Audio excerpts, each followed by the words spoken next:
Ce sont des acteurs étatiques et non étatiques intervenant dans le secteur agricole au Nord Kivu qui ont été conviés à participer à cette réunion visant la redynamisation de la plateforme SIAT Harvest Plus avec une finalité qui sonne comme un besoin ressenti par les bénéficiaires, selon le professeur Antoine Lubobo Kanyenga, coordonnateur national de ces programmes de lutte contre la faim cachée.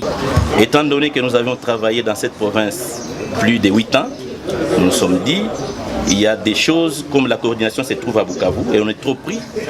Il faut nous rapprocher plus de nos partenaires.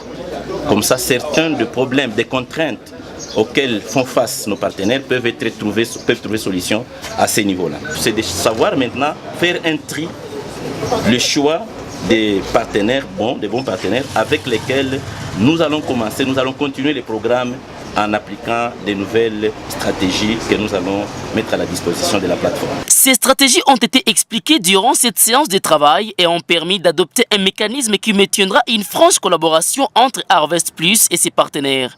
Une idée saluée par les participants qui exposent déjà leurs premières recommandations. Nous sommes vraiment très convaincus que la mise en place de la plateforme va résoudre quelques problèmes. Quand je parle de la demande qui est très élevée dans les territoires de Rutshuru, c'est à rapport de la qualité de la semence qui est donnée par Harvest Plus, puisque c'est une semence vraiment qui est très améliorée, fortifiée avec beaucoup de composantes qui nous aident à lutter contre la malnutrition dans les territoires de Rutshuru. Une demande qui est déjà prise en compte, mais Harvest Plus souhaite que la semence atteigne le vrai bénéficiaire. Au niveau de Harvest Plus, nous insistons et nous confirmons que la base de l'agriculture, c'est d'abord la qualité de la semence. Et sans la production de qualité des semences, l'agriculture ne peut pas se développer.